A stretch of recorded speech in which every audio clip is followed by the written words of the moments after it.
Business Brain, the Entrepreneurs Podcast, episode 391 for Wednesday, August 3rd, 2022.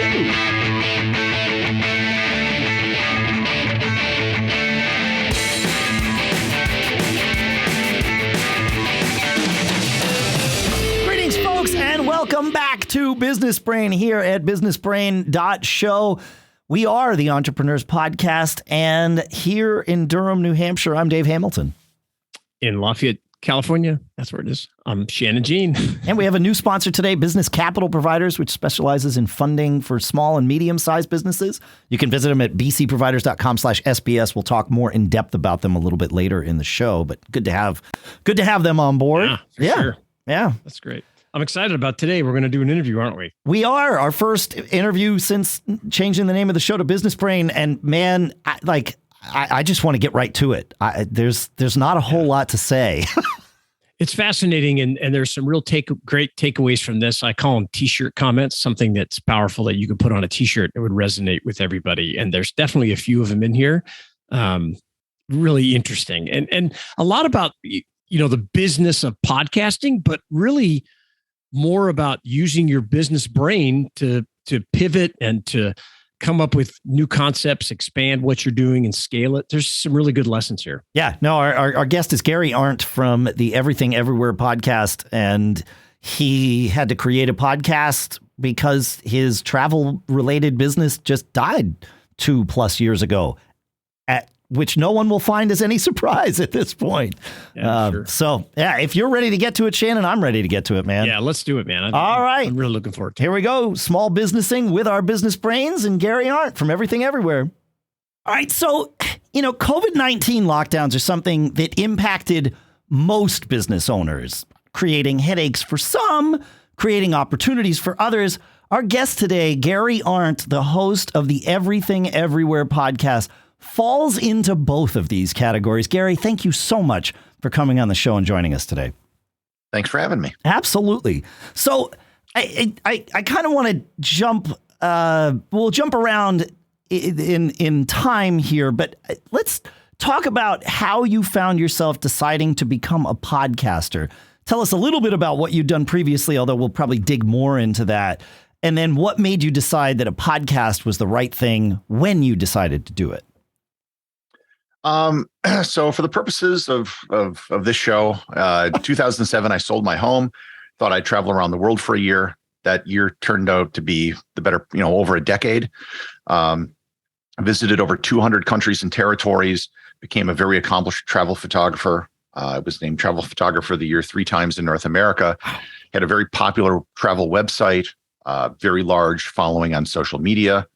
And, so that was basically my business, content creation around travel and photography. And March of 2020, well, I should say February 28th, 2020, I come home from a trip from Portugal. I probably had COVID. This was still so early on that it was like, oh, don't get tested unless you need it because frontline workers. So, I felt bad for about 5 days and then I got better and then I just never really thought of it. Probably had it. But within that month of March, everything shut down. Like I never imagined that the travel and tourism industry, which is one of the biggest industries in the world, would just disappear. Yeah. The flights, car rentals, hotels, everything. And everything I had going on, all the contracts, all the traffic to my website, everything just vanished. And I basically saw a 95% drop in my income. And I initially thought this would be pretty short. I was already planning projects for May of 2020 because I thought, this will be over in a few weeks. Of course. Hope is a valuable thing. That's right. Yeah. Well, I mean, we didn't know at the time. No, we didn't. I thought this was and I started talking to some high up people that I knew in the travel and tourism industry. And they were telling me no, this is going to take years because even if there was some miraculous cure that came about, the second and third order implications of all this, of mothballing planes and laying off pilots and selling rental cars and all these other things, are going to have repercussions that are going to last a very long time. And we're seeing this today. There are still problems if you want to travel. And I realized that I was really in a bad shape because I had put all my eggs in this basket, a basket which, to be fair, I don't think anybody thought would disappear, but it did. And so I needed to do something. And a couple of years previous, I had this idea of starting I had been podcasting for quite a while, since 2009. Okay. I had a show called This Week in Travel, but we never really took it seriously. It was more for fun. It was me and 2 other co-hosts. We never made a dime off of it. I had this idea for another show. I was going to use the name of my website, Everything Everywhere. And I began doing research for some episodes. And these were, the original plan was going to be for like very long 2 to 3 hour episodes that I'd produce maybe once every other week. And I did the math and I realized that the amount of work that would go into it for doing 2 shows a month probably was not going to pay off. So I sort of put it aside, but I had done all the artwork. I bought theme music. I had all this stuff ready to go, but I just never pulled the trigger on it. So when the pandemic hit, I realized, well, I need to do something else. And the idea went back to this podcast, but I also realized that the way I was planning it before wasn't going to work. And in the meantime, I had met a friend at a conference and we were in the speaker's room and he was telling me that he had launched a daily podcast and it was the best thing that he had ever done. Absolutely the best. And so I sat down and I did the math and I realized, well, if you're doing a daily podcast, at a minimum, you're talking about 7 times probably the number of ads from a regular show. So even if it's a 10-minute show, the amount of time compared to a weekly podcast is about the same, but it doesn't feel as onerous if there's just one ad, say, in a 10-minute episode, as opposed to putting 7 in a 1 hour episode or something. Yeah. Sure. Right. Yeah, that's an interesting approach. Makes sense. Yeah. So I sat down and I developed a format for the show, planned it out. I wrote a list of 100 different show ideas, things that I'd be comfortable talking about.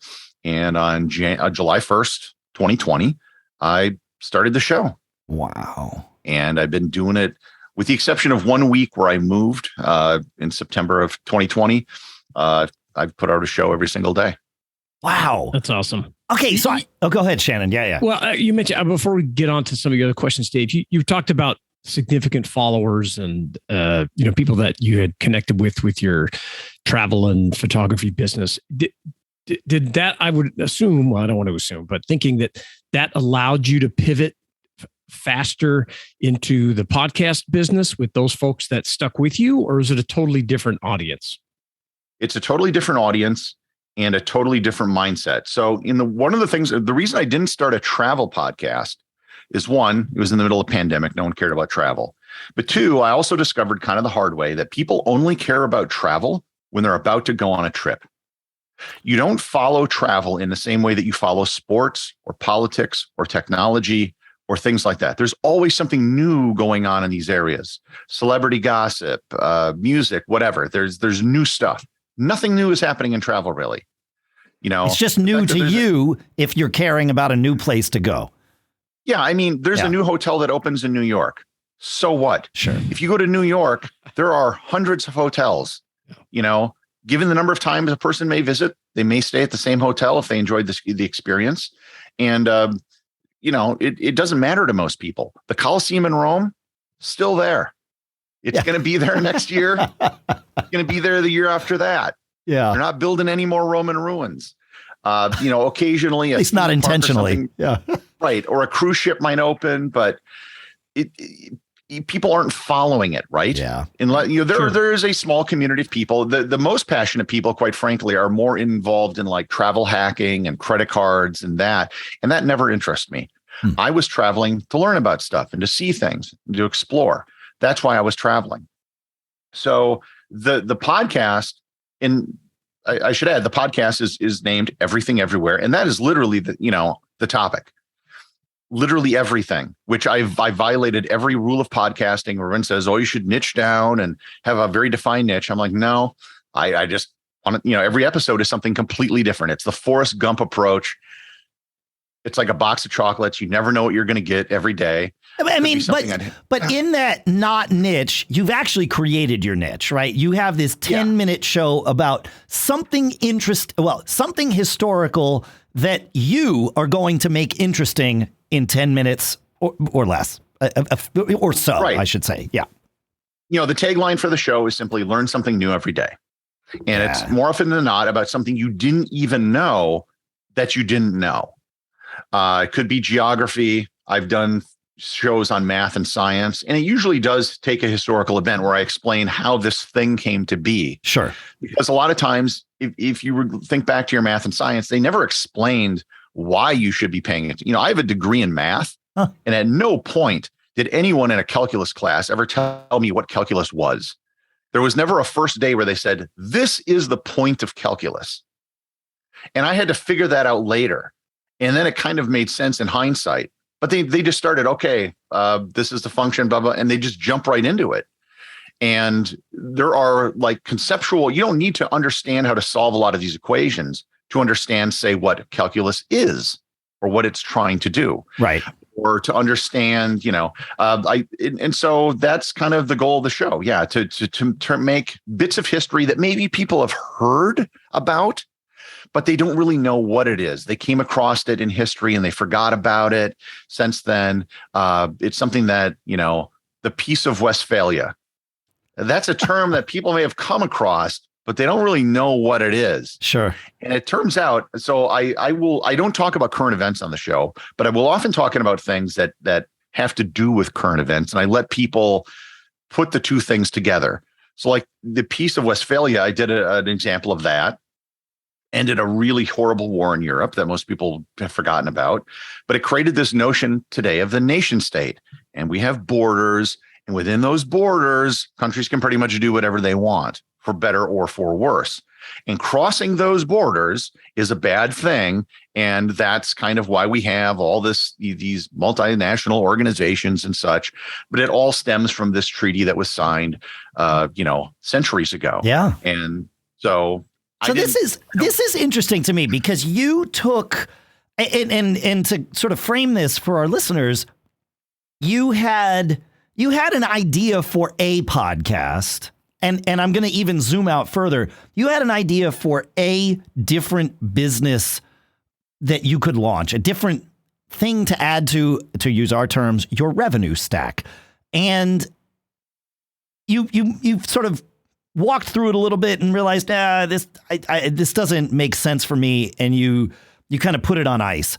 But you had done a fair bit of the work. You like you said, you got theme music, you got a logo, you'd figured out what the name was. And then suddenly you found yourself in a scenario where you needed to add to your revenue stack. And having that stuff that was on ice and being able to go back to it and mine it and completely retool it, you weren't starting from scratch. And like, this is something that we are constantly telling our listeners about is when those ideas come up, flesh them out as far as it makes sense to do in the moment, but don't lose any of that stuff because someday you might find a piece of that that's valuable or the whole thing that's valuable.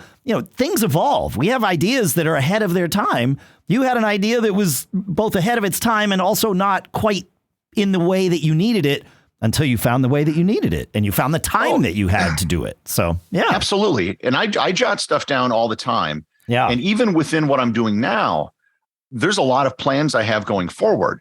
The content I'm making can easily be repurposed into a YouTube channel. Sure. Easily.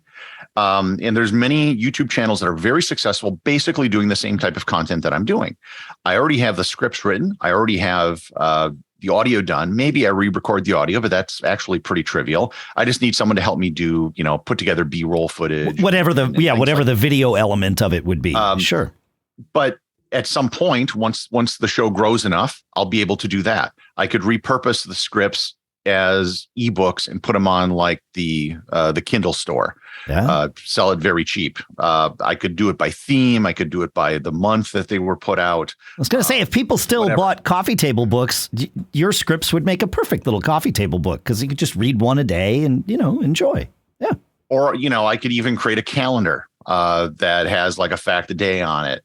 I could. I have thoughts for how I could convert this into like a TV show. And there's a lot of places that are looking for podcasts to convert their content into video. And I'm talking to, a bunch of people right now about the potential for pitching something to like a Netflix, for adapting the series for, something like that. Yeah. So there's a lot of potential. I don't know if any of these will come true. No, but I'm at least thinking of them. You have these ideas, and that's the key. That's the entrepreneur's mindset, if you will. That's the business brain, right? That's you're constantly thinking with your business brain, even if you're not necessarily taking all of the actions. You're taking some actions. Obviously, you've got a thriving business. But the core of what I'm doing is the podcast, right? And I want to grow it to a certain point, and then, I can start thinking about other things. I could potentially do a spin-off podcast. Oh, man, this is great. Hey, guys, I want to take 1 minute and talk about our sponsor and a podcast that we want to tell you folks about. Could your business use additional cash flow to help it grow, or maybe you need to get through a temporary rough spot? If so, our friends and our sponsor at Business Capital Providers might just be the help you're looking for, because they specialize in funding small and medium-sized businesses quickly and without the lengthy paperwork or strict collateral requirements. And you got to check it out. Go to bcproviders.com/SBS and you can see how you can get funded for as much as $250,000 in as little as 72 hours. And sometimes approvals come in less than 4 hours. If you go to their website, you'll see this. It can apply at no cost and no obligation. There are a couple of restrictions. You just got to be in business for 1 year and produce revenues of at least $25,000. So you've got to have an established business with a little bit of revenue and you're good to go. It's quick and easy. 1-page application, 6 months of bank statements, fast results, no collateral. When banks say no, Business Capital Providers can often say yes. So visit bcproviders.com/SBS. And our thanks to Business Capital Providers at bcproviders.com/SBS for sponsoring this episode. Next up is a swap we're doing with a podcast we found. You want to relax with curious moments from history? If so, then try this new podcast, Calm History. Each episode is narrated in a calm voice to help you relax or fall asleep. So you get to do that while traveling back in time to the global history of rubber, Joan of Arc, Henry Ford, the Titanic, Marco Polo, Jackie Robinson, and much, much more. It's called Calm History, and you can search your favorite podcast player for Calm History, or you can use the link in our show notes to silkpodcasts.com. Very cool stuff. They've got all kinds of great things here. Calm History is just one of their shows. Go check it out, silkpodcast.com. And our thanks to them for doing this swap with us. Can we talk about what are you doing to grow the podcast? One of the questions I get from people when I tell them, I do the Business Brain podcast each week. The question they ask is, well, how do you turn that into a business? So can you speak to that as far as, applying your skill set and the business acumen that you've had with your other business to growing everything everywhere? Sure. So let me give you some numbers. So I just finished the month of July. July 2020 was my first month of the show. So it's been going on for 2 years. My first month of the show, I had 6,000 downloads. July 2022, I had 702,000 downloads. Awesome. And that's a 560% increase over 2021. And so it's grown quite a bit. I'm getting about 17,000 downloads an episode after 30 days right now, globally. And basically what I did is when I started, I'm pretty data orientated about a lot of things. That's like, clearly. Okay, yeah. what do big podcasts do to grow their shows? And I ignored all the podcasting gurus who are podcasting gurus for the most part because they have never grown a big show. Because the people with very big shows don't run courses on how to do podcasting. Yeah. They have a big podcast and that's how they make their money. And a lot of people say, social media and put out audio. No, that stuff doesn't work. And I went and I found interviews with very big podcasters when they talked about their show, and they all said the same thing. Social media, for the most part, doesn't work. You want to put out a tweet or Instagram post, that's fine, but it's not going to grow the show. You're catering to an audience that already follows you. Either they know about the show and have already committed, or they don't care. What moves the ball forward is promoting your show on other podcasts.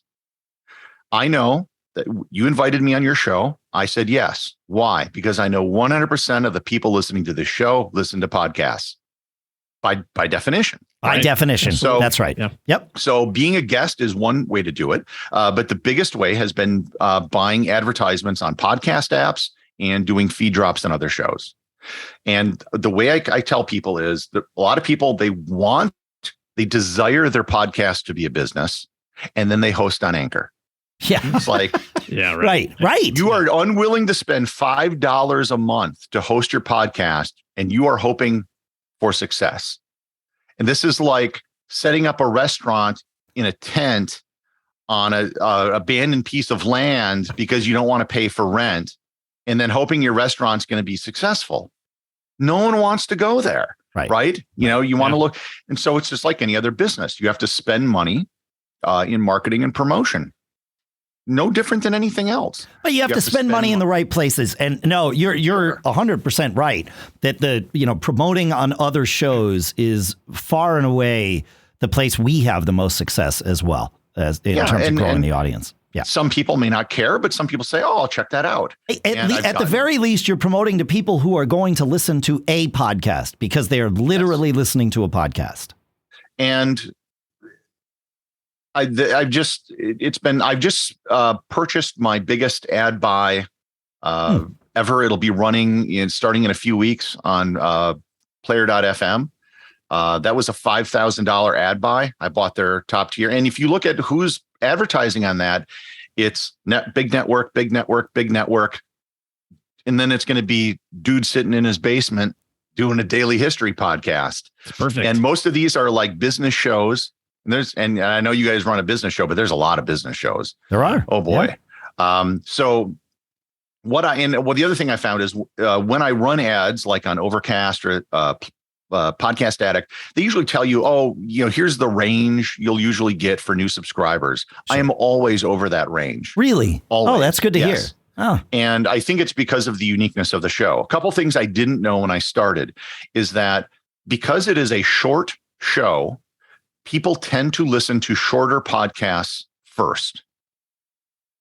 Okay. So if you have a 3-hour Joe Rogan episode sitting in your podcast queue and you have a 10-minute show of mine, you're not going to finish the Joe Rogan episode regardless, but you can get mine out of the way.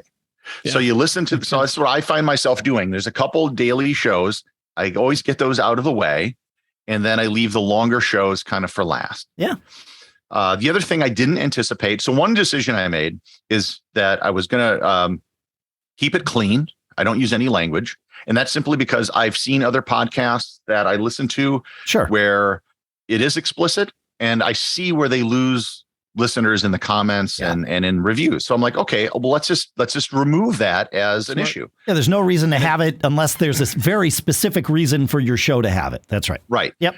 And some do, and that's fine. I have nothing against it. But what turns out, parents are listening to my show with their children when they take them to school. Absolutely. Homeschoolers are assigning it to their kids. I have high school classrooms that are listening to my show. Never intended, was never my goal, but that happened.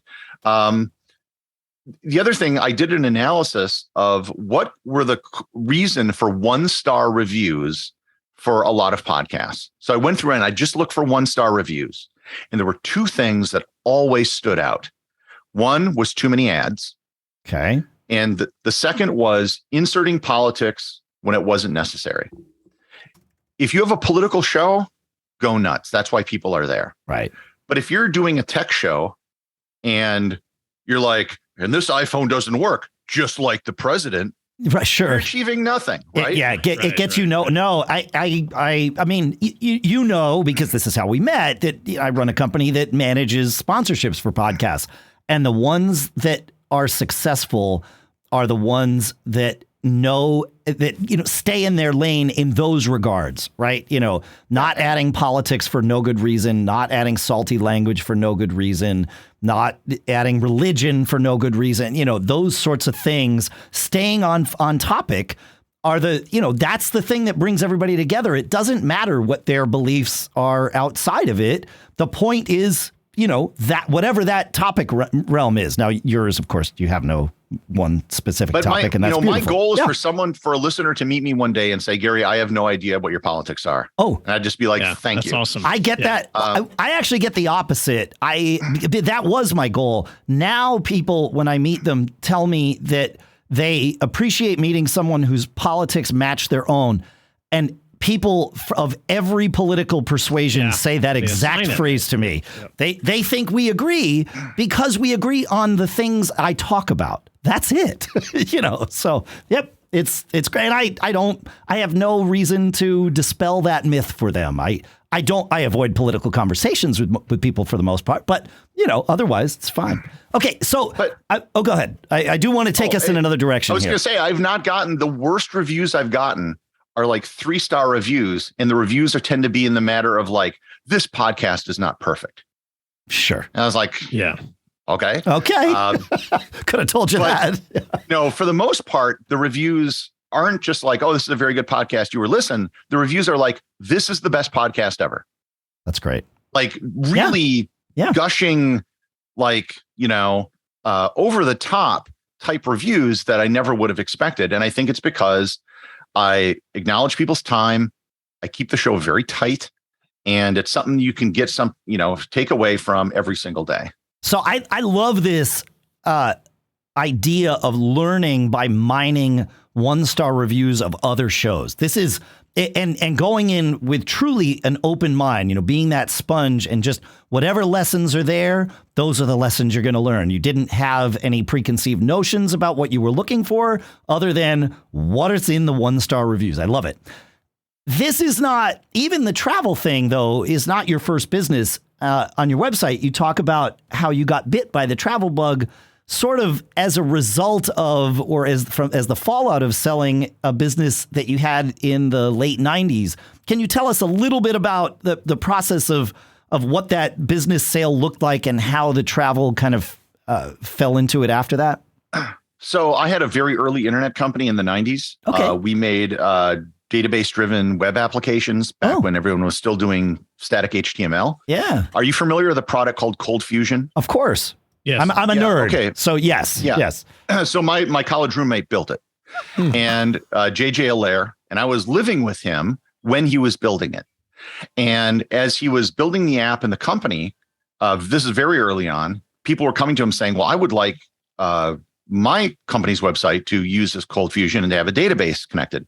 And he didn't want to get into the business of doing websites. He wanted to focus on the product. So he said, well, do you want to do this? So I'm like, sure. I had nothing going on. So I started doing this, and it's a very simple, just a markup language for doing, SQL queries and things like that. Sure. And then I hired a friend who had a friend, and 4 years later, I'm a 28-year-old guy with a company with 50 people, and I sell it to what was the remnants of Control Data Corp. At that time, they were a consulting firm. I didn't know it when I sold it, but they turned around and then sold the company to the British Telecom consulting unit a year later. And I think the reason they bought my company was they needed to have some internet stuff on the balance sheet. Of course. Because otherwise they were just, doing stuff with old mainframes. But the sales process was interesting. I had a guy as an advisor who had bought and sold many telecommunications companies. He was absolutely helpful in that process. Yep. And then after I sold the company, I was basically on their org chart. There was kind of like no one above me or below me. I would show up at 10 in the morning every day, made sure everyone saw me, and then I'd go for lunch and never return. And they were paying me $125,000 a year for this, and no one cared. And then I eventually convinced them, well, send me to your offices around the world. I'll talk about, the internet development and sure.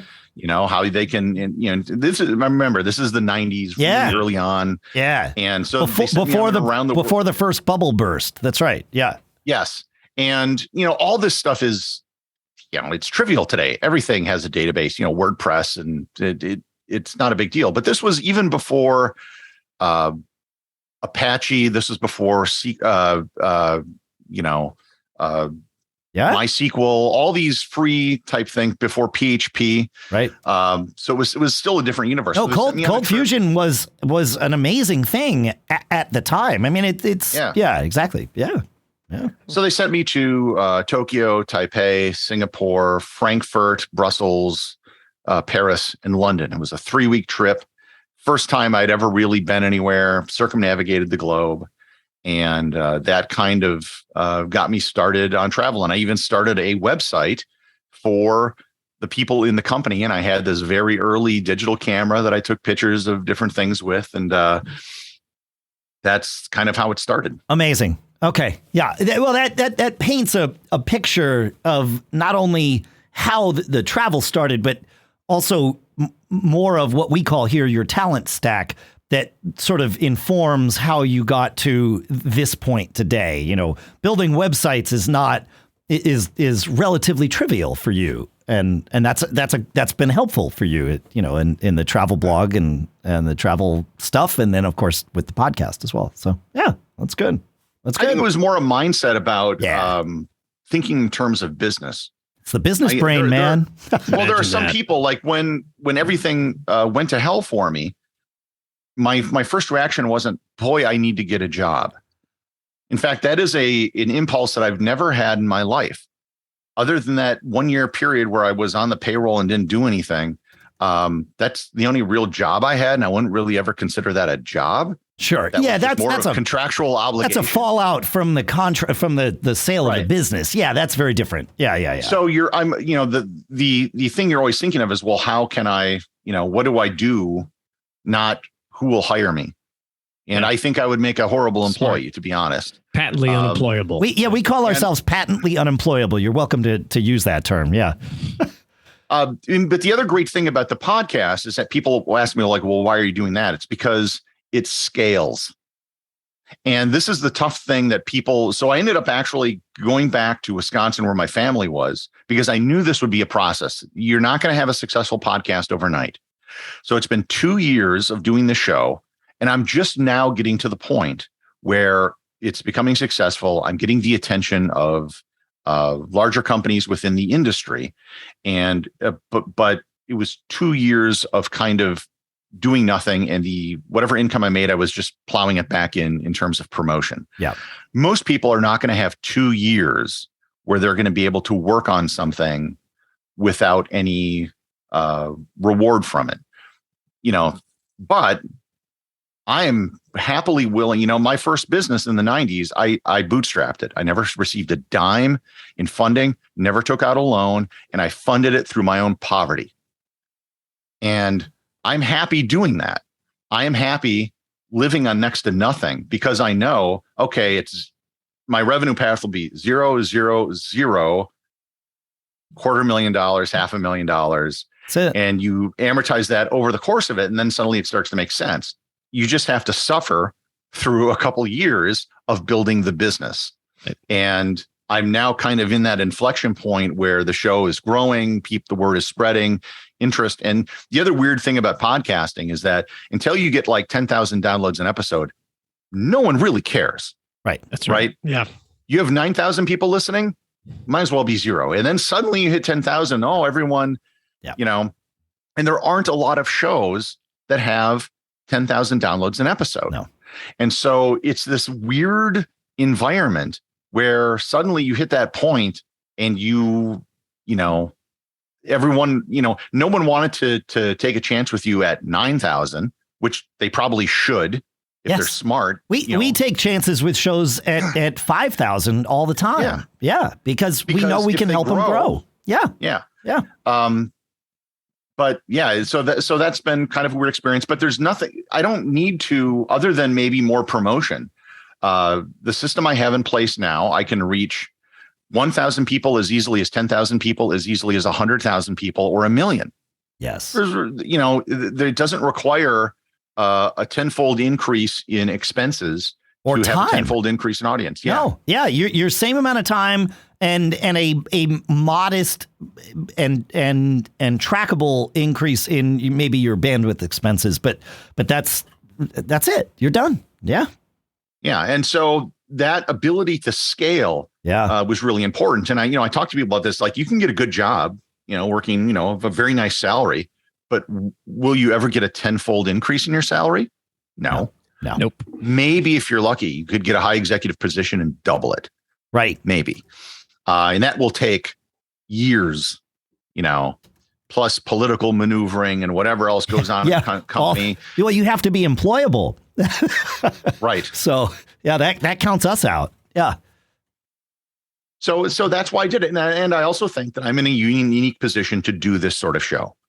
I don't think if Wondery wanted to do my show, they would need a team of writers. They would have a host who's just reading the script. But I've been to, like I said, I'm doing tomorrow's show on the Marshall Islands. I've been there. So I have things that I know from having been there and gathered information that I can talk about in addition to research that I've done on the show. And there's a lot of the episodes, I'd say maybe more than half, where I can throw in some personal anecdote or I can do something from personal experience because I've been to the Colosseum. I've been to Roman ruins all over the world. I've been to all these places. I have degrees in 5 different subjects that are not really related.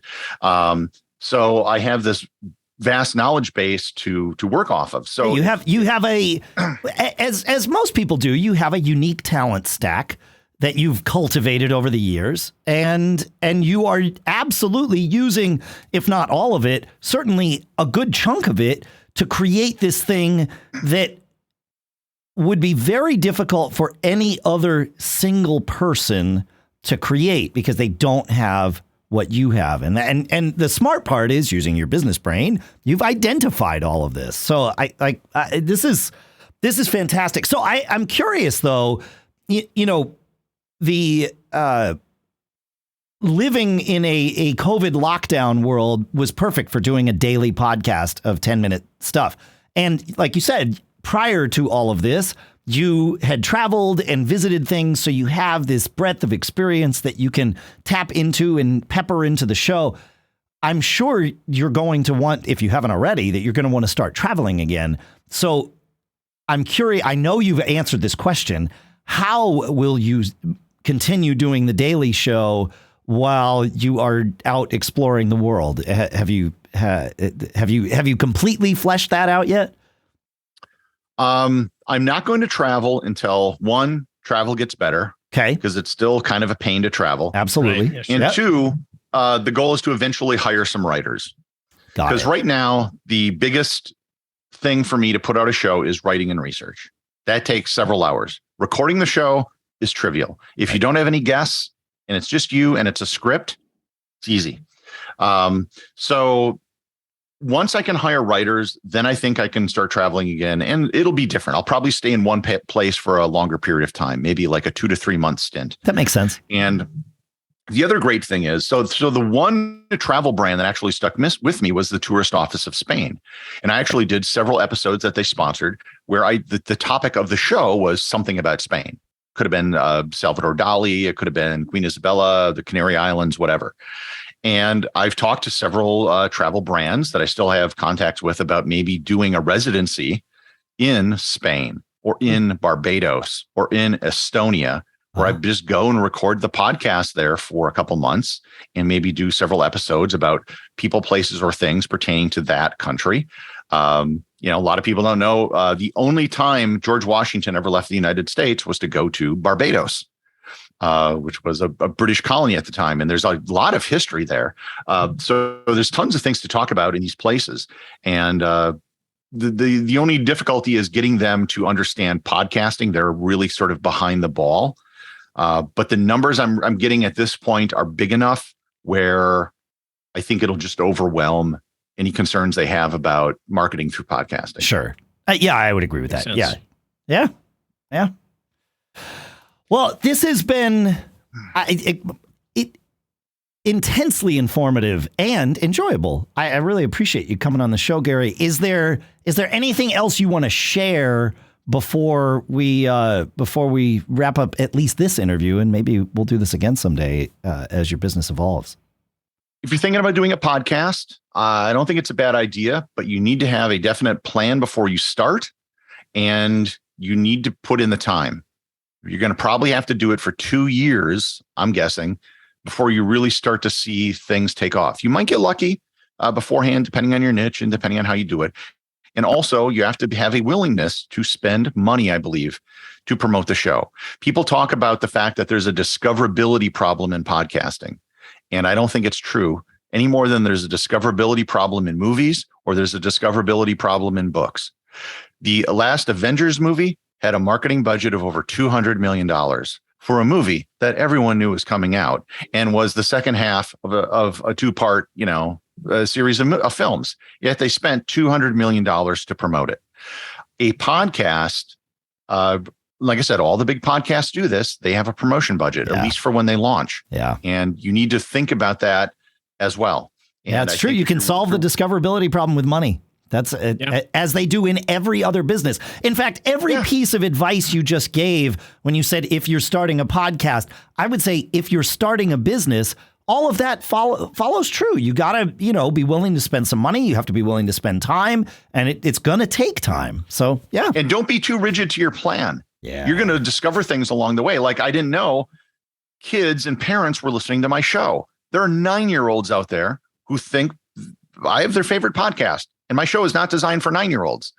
And then it got me thinking, well, maybe I could tap into the homeschool market. Maybe I could do a daily newsletter that's like 5, questions about the show where you can quiz people on retention, where this could be used as a free resource for families.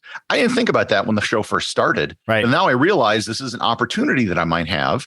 And there's other opportunities like this that pop up along the way. Of course. Definitely have a plan, and especially a format for the show that I've never deviated from my format. 30-second cold open, which I reuse for TikTok. I reuse it for posting on social media. 9 seconds of theme music. I have a set spot for the ad. I have an audio cue that the ad is done. So if I do programmatic advertising and it doesn't sound weird, like I'm sticking in, and you've probably heard podcasts where they do that. Not an issue on my show. I do the body of the show, and then I have an ending where I usually read a review, and that has helped get the really good reviews. Yeah, and I also do questions and things like that people might have. So interesting, fascinating. So I know we've talked about the name of the show many, many times, but before we go, Gary, please tell our listeners where they can find you and your show, if you would, please. Wherever you're listening to this, just go search for Everything Everywhere Daily. And unless you're listening to it on a website, and then just go search it on Google, I guess. But basically, it's on every podcast app. And it doesn't matter. I tell people, if you don't know where to start, just pick an episode you think is interesting and start from there. Perfect. And don't listen to the episodes that you already know something about, because the most valuable ones are the ones that you have no clue what it's about. Amazing. I love it. Great. Gary. Yeah. Thank you so much for taking your time and sharing all of your stories and your thoughts and your insights with us. We really appreciate it. Oh, man. It's fascinating. It's the first interview we've done since we changed the name to Business Brain. And what a perfect interview to do. Like, he's got it. Here's a guy. Yeah, Gary has a business brain. And though I'm sure he's never called it that, he is astutely aware of the fact that he has a business brain, and he leverages it very intentionally all the time. It's always what he's doing. The comment that resonates with me is, I never thought about going and getting a job. Yeah. I feel the same way. I've never thought about that once you have some success. And so, but even when things fell apart for him, what he said was, he asked the question, what do I do? Not who do I work for? And love it. Yep. When he's got thousands of bosses now instead of just one. Yes. And he's got something that he can scale up or down as needed. And it's a great example of a pivot that really works. And it works to his strengths, right? Yes. It's his experiences and travel and that kind of thing. And it's terrific. No, it's good. I loved there were a couple of great sound bites in there. One of my favorite ones was, I funded businesses through my own poverty. Poverty. And but Like, that's a powerful thing to know that, okay, the way I'm funding this is by not buying a new house and a new car and, you know, and or fancy dinners out. Like, those sacrifices, if you want to call them sacrifices, are the price he is paying very explicitly. Yeah, even where he lives. It's like, I came back to this area because I knew I would have to do this and take a deep dive. And, you know, so here, you know, getting to a place that's inexpensive and being thoughtful about that. It's like, I'm not going to come live in New York City or, you know, California in the Bay Area because it doesn't work in the beginning. No, it doesn't make sense. Doesn't make sense. To fund your business while you're also having to fund this, you know, high-priced lifestyle. Yeah, fascinating. I loved it. I loved it. Yep. Terrific. And the question, will you ever get a tenfold increase in your salary? I like that. Brilliant. It's good. Yeah, man. Won't happen. The business brain. No, it's been a while since we've done an interview, but when I met Gary, I knew that we needed to have him tell his story to all of you, and I'm glad we did. So, yeah. I agree. All right, folks. Well, thanks for listening yet again. Make sure to send us your questions, feedback at businessbrain.show. Check out our sponsor, bcproviders.com/SBS, if you need some funding for your business. And go check out Calm History as well as Everything Everywhere. We'll see you next time. Keep living that charmed life, folks.